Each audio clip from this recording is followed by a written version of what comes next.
Academia Mexicana de Ciencias Forenses, miembro del Subcomité de Investigaciones del Comité de Seguridad de la Asociación de Bancos de México, presidente nacional de la Sociedad Internacional de Peritos en Documentoscopía, miembro del Subcomité de Normatividad y Prevención del Comité de Seguridad de la Asociación de Bancos de México, gerente de análisis pericial en el Banco Nacional de México, director de la empresa Corporativo de Servicios de Investigación, Protección de Documentos y Ciencias Forenses.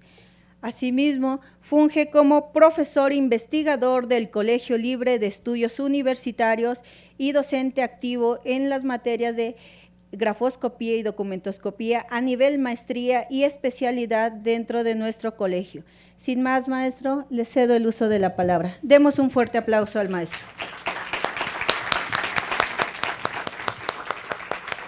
Muchas gracias, muy buenos días a todos. Es un placer estar en este hermoso recinto. Antes que nada daremos gracias al Senado de la República que nos abre este espacio, obviamente al CLEU, lugar en el que ahora estamos compartiendo conocimientos y proyectos educativos que son muy importantes para nuestro país.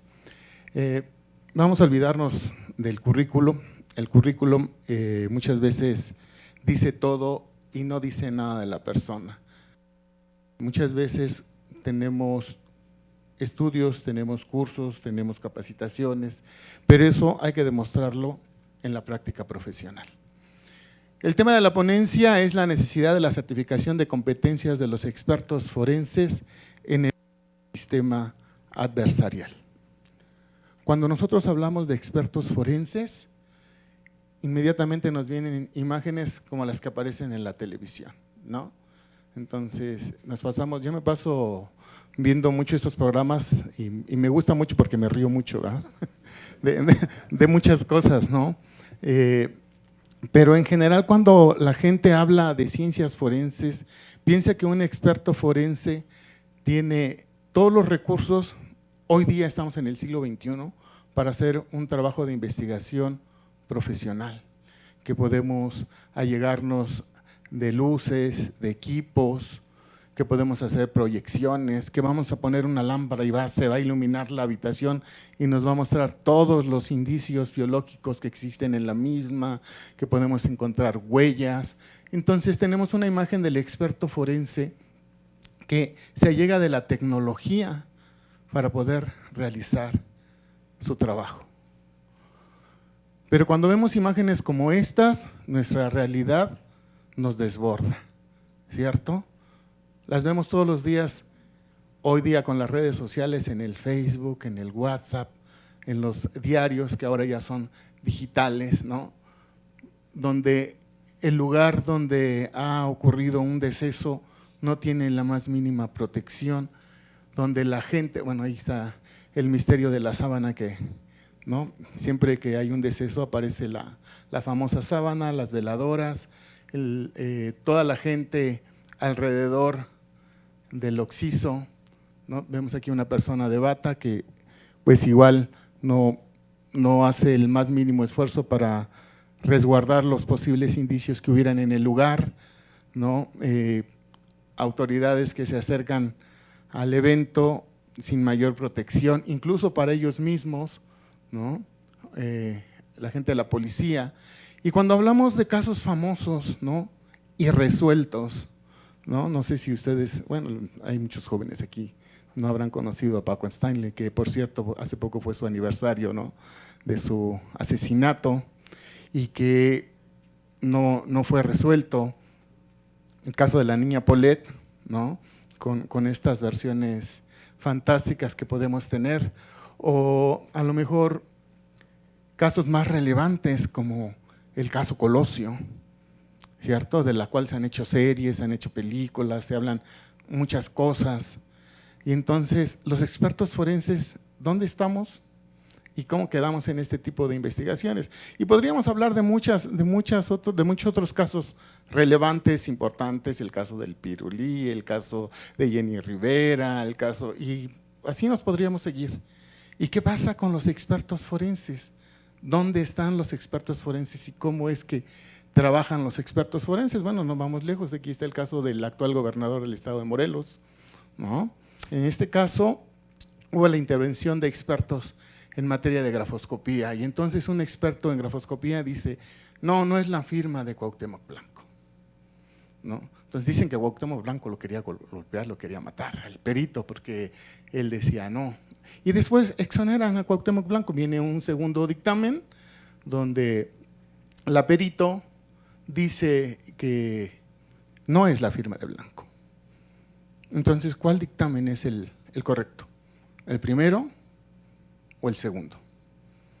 No hace mucho tuve un caso, de hecho tengo un caso todavía, está vigente, está en un penal, donde no sé realmente cómo puede pasar esto, que una persona vaya a hacer una denuncia y presentan un documento y un perito oficial dice que el documento presenta una firma falsa y que además el documento está alterado. Interviene por otra parte en un proceso diverso, un perito de la misma institución, y hace un dictamen y dice que la firma es auténtica y que el documento no está alterado. Y los dos peritos son de la misma institución. Nosotros pedimos que intervenga el perito supervisor y el perito supervisor hace un análisis de los dictámenes. Le preguntamos al perito supervisor que diga el perito supervisor si los dictámenes de los peritos son sustancialmente contradictorios. Y el perito supervisor dice sí son contradictorios. Entonces le preguntamos al perito supervisor si los dictámenes son contradictorios, que diga el perito supervisor cuál de los dos dictámenes tiene la razón. ¿Qué creen que contestó? Porque esto lo vamos a hacer como que interactivo, porque si no se me van a dormir. Por eso no he pedido que apaguen las luces todas, porque luego unos roncan y no dejan dormir a los de junto, entonces es complicado, ¿no? ¿Qué creen que dijo el perito supervisor? ¿Qué se imaginan? ¿Que los dos? ¿Por qué los dos? ¿Tú eres el perito supervisor? ¿No? Si fueras el perito supervisor, ¿qué dirías? ¿Qué te dice tu lógica? ¿Los dos pueden tener la razón? ¿Sí o no? Y esto lo vamos a entender cuando hablemos más adelante del concepto del dictamen pericial, ¿no? Pero lo que dice el perito supervisor en su respuesta, que además está documentada en una carpeta de investigación, dice el perito supervisor: haciendo una revisión de los dictámenes periciales y viendo que ambos peritos ocuparon la misma metodología, porque la institución tiene protocolos de intervención y los dos ocupan la misma metodología, entonces los dos dictámenes están bien hechos, es decir, los dos peritos tienen la razón. Y esto, más que risible, es preocupante, porque si nosotros tenemos una metodología en la cual me puede decir que sí o me puede decir que no, dependiendo de quién la aplique, entonces la metodología no sirve. Entonces no estamos hablando de ciencia. Y ese es un grave problema, ¿no? El problema de la ciencia aplicado, valga la redundancia, a las ciencias forenses, ¿no? Entonces, mi área de especialidad, que es la criminalística documental, donde más trabajo tengo, aunque hacemos labores de criminalística y de dactiloscopía, en lo que más nos hemos especializado es en el área de grafoscopía y documentoscopía. Cuando nosotros hablamos de esta especialidad, de igual manera, esperamos ver que un perito trabaje con la tecnología con la que se cuenta en el siglo XXI, ¿cierto o no? Que ocupe un microscopio, que ocupe un equipo de análisis multiespectral, ¿no? Que tengamos luces especiales donde podamos ver tintas, donde podamos ver alteraciones, donde podamos hacer análisis de escrituras, donde podamos ver hologramas, kinegramas. Bueno, lo mínimo que esperaríamos sería que trabajaran con una lupa, ¿no? Hace 32 años, cuando yo estudié, me decían: maestro, pues váyanse a comprar una lupa al centro y pues, a ver, una lupa, consíganse una lámpara de luz negra. Bueno, la lámpara de luz negra estaba prohibida para nosotros, era solo privilegio de los peritos de la Procuraduría, de los peritos de PGR. Ellos podían tener una lámpara de luz ultravioleta, nosotros no. Era muy complicado, ¿no? Entonces, si un perito puede trabajar con una lupa, ¿por qué entonces trabaja de esta manera? ¿No? Entonces vemos a los peritos trabajando, y no es que los celulares sean malos, digo, no nos podemos resistir a la tecnología, pero no puede ser nuestro único elemento de trabajo. Entonces llega el perito, saca su celular, toma sus fotos y se van. Y normalmente cuando yo llego a un juzgado y saco el equipo, saco cámaras, saco luces, saco microscopios, me dicen, oye, ¿usted por qué hace tantas cosas? Y su compañero vino, tomó fotos con el celular y se fue. Y ya, va a dar el resultado que debe de dar. Entonces esa parte es preocupante, ¿ok? Ahora, vámonos a la parte tediosa, ¿verdad? La normativa. ¿Qué es lo que dice el Código Nacional de Procedimientos Penales con respecto de los expertos forenses? Si nosotros entramos a revisar el Código Nacional de Procedimientos Penales, veremos que tiene un glosario. En este glosario nos define qué es el asesor jurídico, qué es el código, qué es consejo, qué es la Constitución, qué es defensor, qué se entiende por entidades federativas, juez de control, ley orgánica, ministerio público, órgano jurisdiccional, policía, procurador, procuraduría, tratados, tribunal de enjuiciamiento y tribunal de alzada. ¿Y los peritos? No estamos definidos en el código. ¿Los expertos forenses? No. Si avanzamos un poco más en el capítulo 8, dice auxiliares de las partes y habla de los consultores técnicos, ¿no? Esta figura nueva que ahora se menciona en el código, dice, si por las circunstancias del caso las partes que intervienen en el procedimiento consideran necesaria la asistencia de un consultor en una ciencia, arte o técnica, así lo plantearán al órgano jurisdiccional. El consultor técnico podrá acompañar en las audiencias a la parte con quien colabora para apoyarlo técnicamente. ¿Pero qué es un consultor técnico? No, el mismo gobierno de la Ciudad de México define al consultor técnico como a la persona experta en una ciencia, arte o técnica. Persona experta en ciencia, arte o técnica. No sé por qué me suena esta definición. Más adelante veremos la definición de perito y veremos que es muy parecida, ¿no? Y entonces este consultor técnico estará ahí con el abogado para que le pueda hacer preguntas precisamente al experto forense, preguntas que un abogado no le podría hacer, porque lo que más preguntan o nos preguntan cuando estamos en un proceso jurídico es qué estudió, dónde estudió, cuándo fue su última capacitación, qué tantos dictámenes ha hecho, cómo los ha hecho, cuántos dictámenes hace por semana, pero preguntas técnicas no las puede hacer porque no es un experto forense. Entonces la figura del consultor técnico viene, digamos, a ayudar un poco al abogado a poder hacerle preguntas técnicas al experto forense en relación al dictamen que emite, ¿no? Luego viene el capítulo 4 de los datos prueba, medios de prueba y pruebas. Y entonces entramos a los conceptos medio sui generis, porque tenemos el concepto del dato de prueba, del medio de prueba y las pruebas, ¿no? Dicen, ¿qué es el dato de prueba? El dato de prueba es la referencia al contenido de un determinado medio de convicción a uno desahogado ante el órgano jurisdiccional que se advierta idóneo y pertinente para establecer razonablemente la existencia de un hecho delictivo y la probable participación del imputado. ¿Ok? Claro, ¿verdad? ¿Qué es un dato de prueba? Es eso que dije, ¿no? Es complicado para quien no,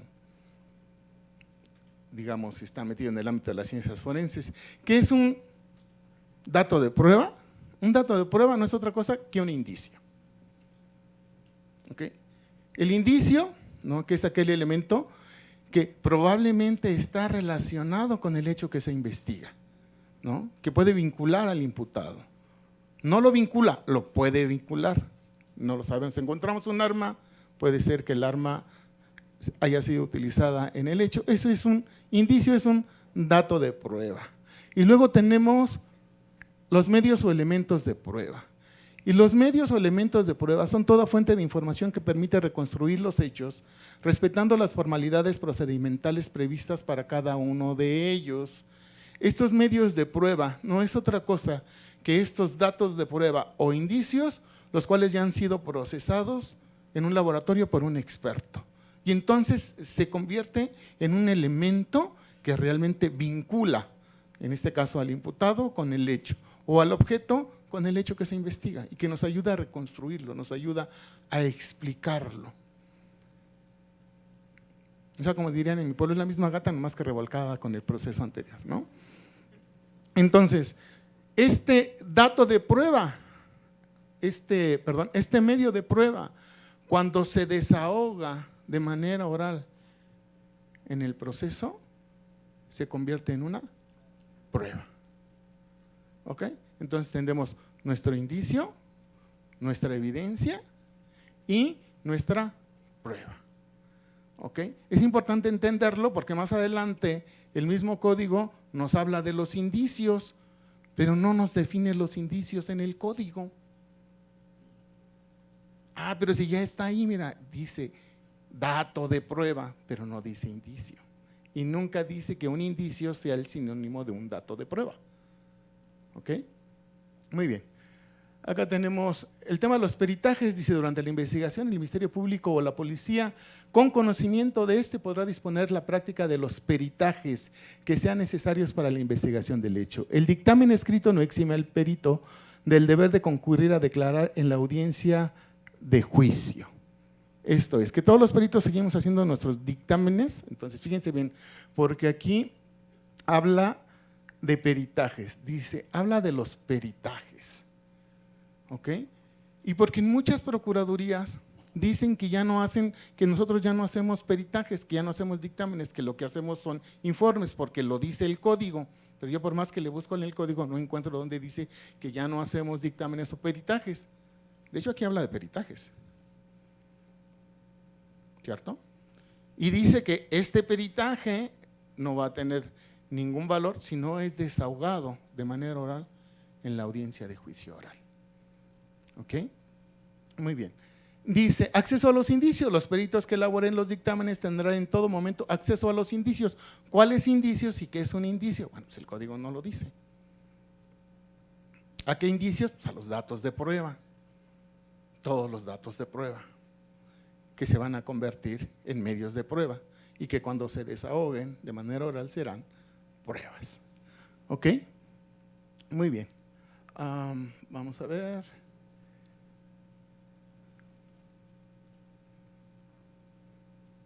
La prueba pericial, la sección 3. Podrá ofrecerse la prueba pericial cuando el examen de personas, hechos, objetos o circunstancias relevantes para el proceso fuere necesario o conveniente poseer conocimientos especiales en alguna ciencia, arte, técnica u oficio. Y entonces dice que los peritos deberán de tener título oficial. Los peritos deberán poseer título oficial en la materia relativa al punto sobre el cual dictaminarán y no tener impedimentos para el ejercicio profesional, siempre que la ciencia, el arte, la técnica o el oficio sobre la que versare la pericia en cuestión esté reglamentada. ¿Ok? Que esté reglamentada. Pregunta, ¿cuáles profesiones están reglamentadas? Y entonces me dice alguien, pues las que tienen cédula profesional por fuerza están reglamentadas. ¿Cierto o no? Es un razonamiento lógico, pero no es válido. Porque puede haber un supuesto en el cual esta inferencia sea falsa. Y entonces, digamos, vayámonos a, bueno, acá primero, a la ley reglamentaria del artículo 5º constitucional.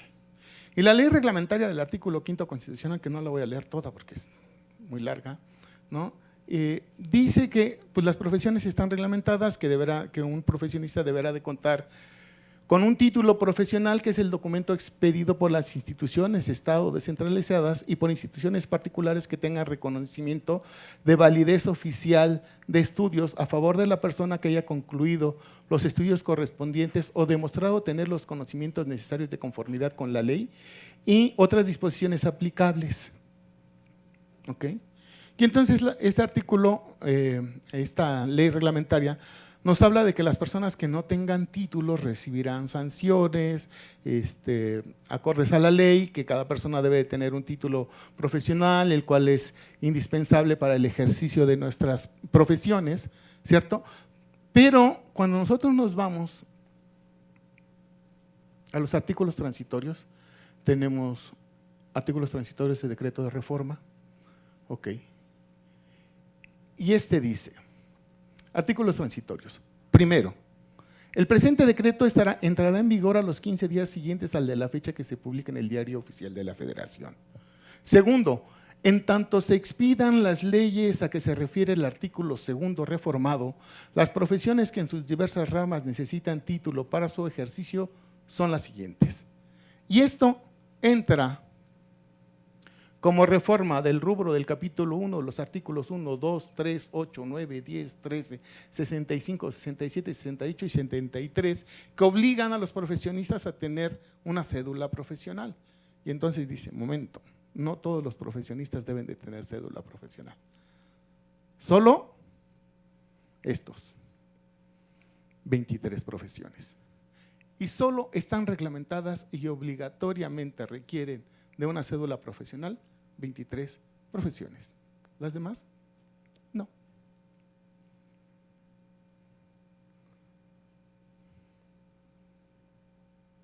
Interesante, ¿no? ¿Por qué no se regulan las profesiones? Porque la Secretaría de Educación Pública no tiene la capacidad para poder juntar a un grupo de expertos, ver cuáles son los planes y programas que deberían de tener todas las universidades que van a impartir estas carreras y que tuviéramos un plan único para que esto estuviera regulado. El otro día escuchaba al doctor Gómez Tagle en un congreso donde tuvimos oportunidad de estar juntos en Morelia, Michoacán, y él hizo un estudio muy interesante sobre las escuelas de criminología y decía, todas las escuelas de criminología que existen en México tienen planes y programas diferentes. Y cuando dice diferentes, es diferentes. ¿Cuál de ellas está bien? ¿Y cuáles están mal? ¿O todas están bien o todas están mal? No lo sabemos porque los planes no están regulados, no están unificados. Y ese trabajo alguien tendría que hacerlo. Pero no está hecho y en tanto no está hecho, entonces no está reglamentado. Y si no está reglamentado, pensaba ponerles un video donde una persona argumenta que un perito sí tiene cédula profesional en una materia y el otro perito no tiene en esa materia. Y cuando le objetan la calidad del perito, el juez dice, a ver, momento, que el perito no tenga cédula no quiere decir que no sea perito. ¿Por qué? Porque tiene otros documentos que lo acreditan como tal. Tiene diplomados, tiene cursos, tiene posgrados. Por ejemplo, pasa mucho con los maestros en criminalística, ¿no? Yo soy maestro en ciencias penales con especialización en criminalística. Y muchos de mis maestros que eran maestros en criminalística, les preguntaba, ¿y usted de qué trabaja? ¿De perito? ¿De qué? De todo. ¿Por qué? Porque soy maestro en criminalística. Y entonces yo estudié grafoscopía, documentoscopía, dactiloscopía, tránsito terrestre, bueno, hasta de medicina forense hacen dictámenes. Entonces, ¿esto es cierto? Porque tengo una maestría. Y si tengo un doctorado en ciencias forenses, pues casi soy Dios, puedo hacer lo que sea. No sé si se van dando cuenta hacia dónde estamos yendo, ¿no? A esta necesidad de poder regular esta situación. Entonces nos vamos a regresar al tema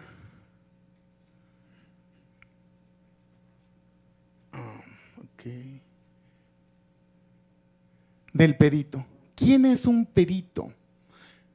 Dice el gobierno de la Ciudad de México, dice, es un profesionista experto en una disciplina específica, desarrolla e implementa todos sus conocimientos en un ámbito judicial, es decir, los aspectos técnicos científicos se combinan con las formalidades procesales. Y el código lo que dice es que yo para demostrar mi calidad de perito, ¿no? Aquí. Para comprobar mi calidad de perito, aquí está. Lo único que debo de hacer es tener un título profesional. Entonces, si tengo un título profesional, lo demuestro. Dice, si está reglamentado, pero ya vimos que solo 23 están reglamentadas.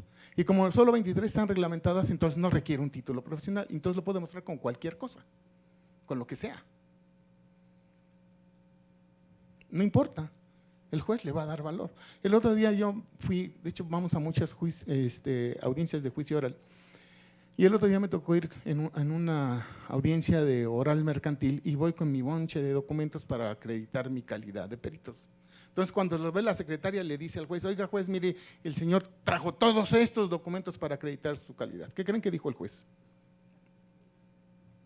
¿Se puso contento? No, ¿verdad? ¿Qué dijo? Que escoja uno, el que sea. Ya, con uno tiene. Oiga, con uno, no hay más, punto.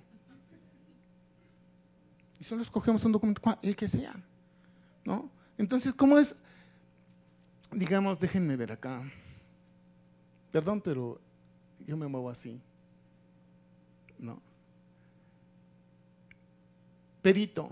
Perito es la persona que, contando con un cúmulo de conocimientos y experiencia determinados, puede resolver o determinar la resolución de problemas relacionados con la ciencia o disciplina en la que se encuentra. Aquí debería decir determinar la solución, sí puede resolver o puede determinar la resolución de problemas relacionados con la ciencia o disciplina en la que se encuentra especializado a través de la aplicación metódica de sus conocimientos y técnicas de estudio.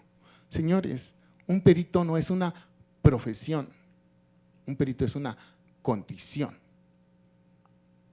Un profesionista, un técnico, ¿no? O un artesano calificado puede alcanzar el estatus de perito cuando esta persona tiene muchos años de aplicar correctamente su técnica, sus métodos, en general su profesión, su arte o su oficio, tiene muchos conocimientos y tiene mucha experiencia.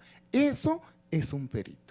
Y esta persona puede resolver con suma facilidad cualquier problema de su área de conocimiento o puede decirles con una explicación fundamentada el por qué no se puede resolver ese problema, porque estamos hablando de ciencia y toda ciencia tiene sus limitaciones, no es magia.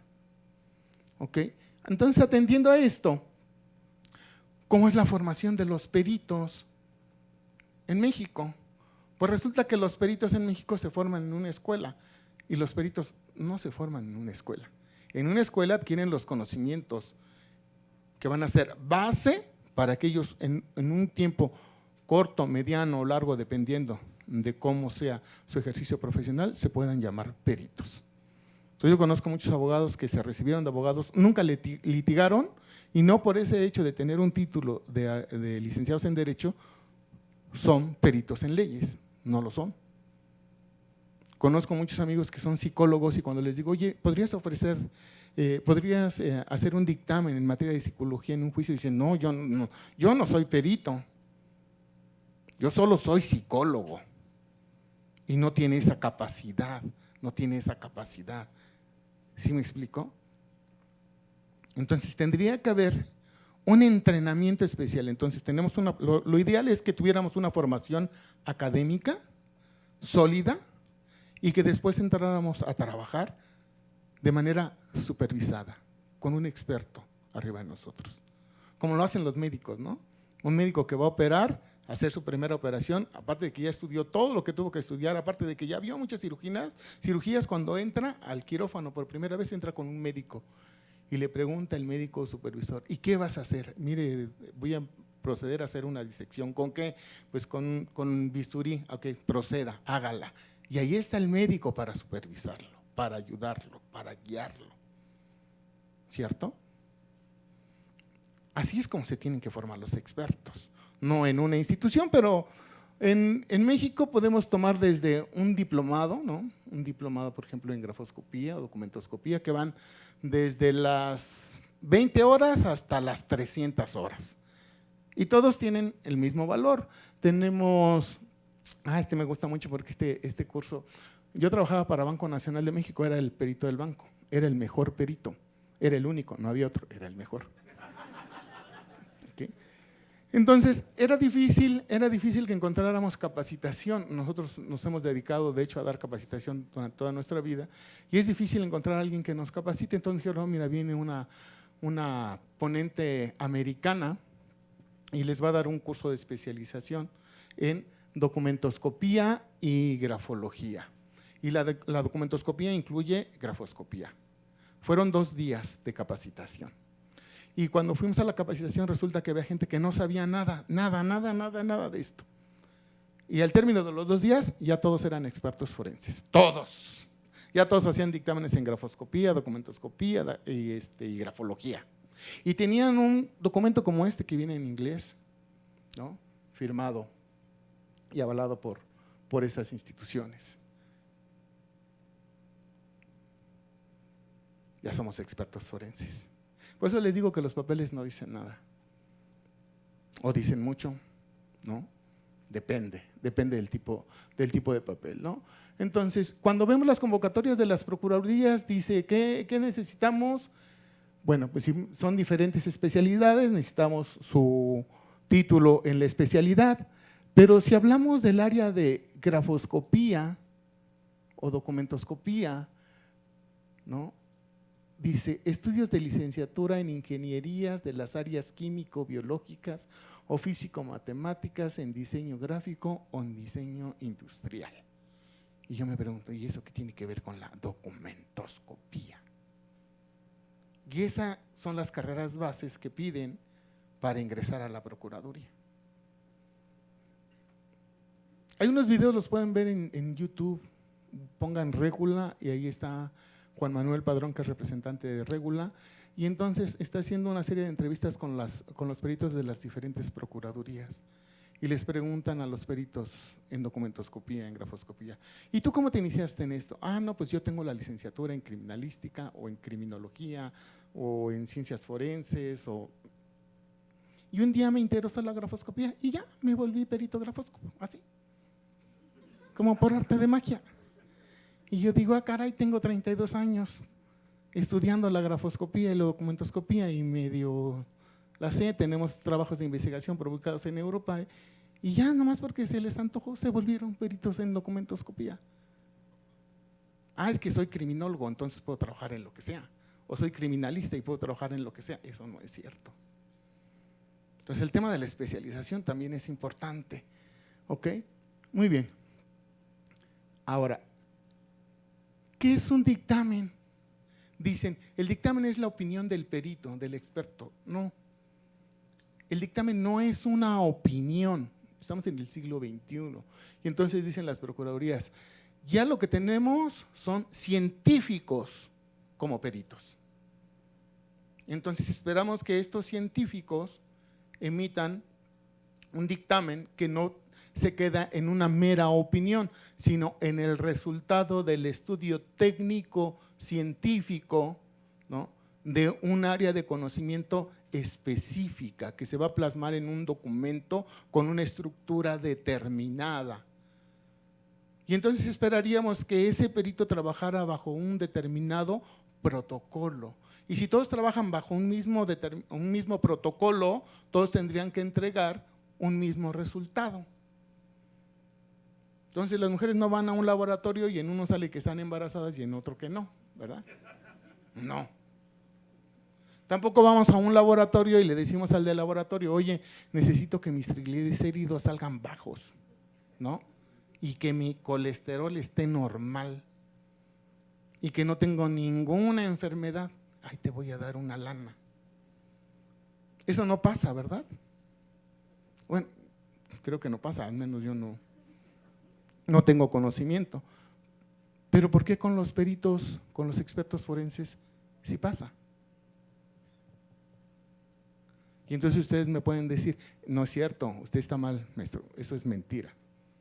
Bueno, si eso es mentira, entonces porque todos los juzgados, todos los procesos que existen en México, porque además dentro del nuevo sistema adversarial tenemos uno de los principios rectores que es el de contradicción. Dice, cada una de las partes puede proponer a su experto forense para que contradiga al otro, ¿cierto o no? O sea, hay un principio de contradicción. Entonces, cada parte ofrece un perito y cada parte dice lo que quiere que diga la parte. Entonces, si tenemos dictámenes contradictorios en todos los procesos, al menos el 50% de los peritos en México, o miente dolosamente o miente negligentemente. Y cualquiera de las dos cosas es preocupante. Porque es como decir que vamos a ver a un médico que no es médico y que pues quién sabe qué me va a recetar. ¿O no? ¿Sí? ¿Alguien me puede decir la hora, por favor? ¿Estamos en tiempo? Ok, perfecto. Muy bien. Entonces, cuando a un experto forense se le presenta un problema como este, donde tenemos, ¿ven esta firma que está ahí? Es una firma cuestionada, ¿no? Entonces, lo que hacen los expertos forenses, por ejemplo, en grafoscopía, dicen, pues lo único que tenemos que hacer es un análisis comparativo. Porque se me olvidaba, ¿cuál es el método que utilizan los expertos forenses para resolver los problemas? ¿Cuál es el método?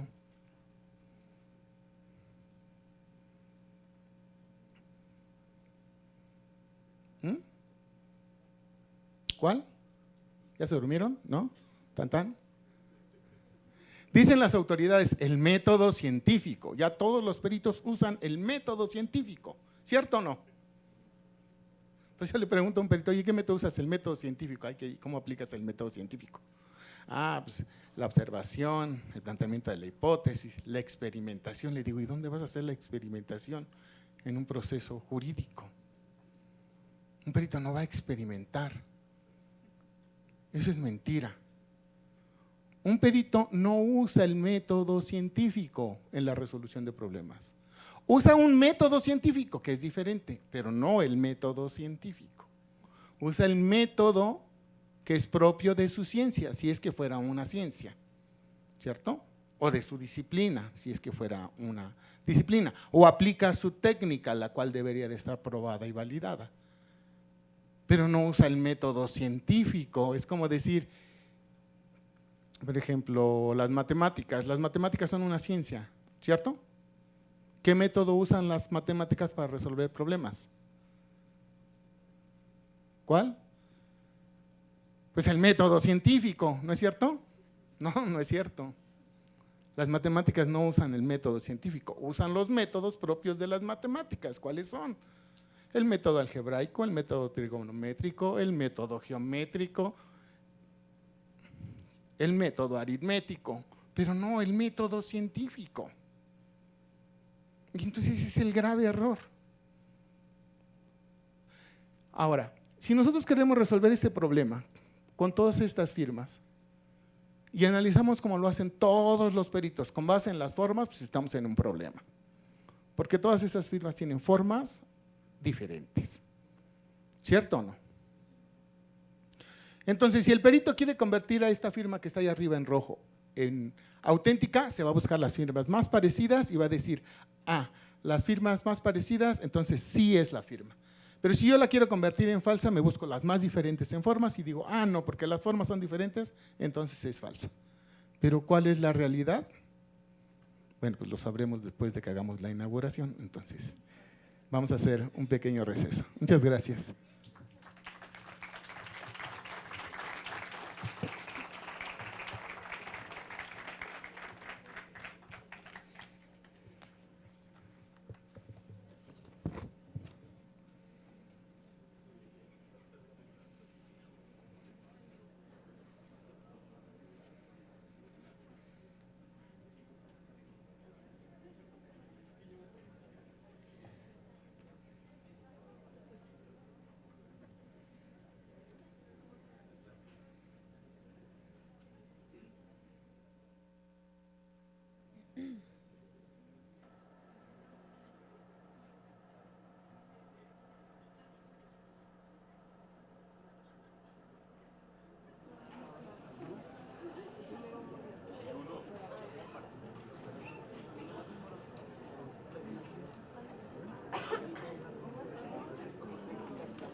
estamos a la espera de que se inaugure este tercer Congreso Nacional que se estará desarrollando en las instalaciones del Senado de la República. Le hemos presentado una de las conferencias magistrales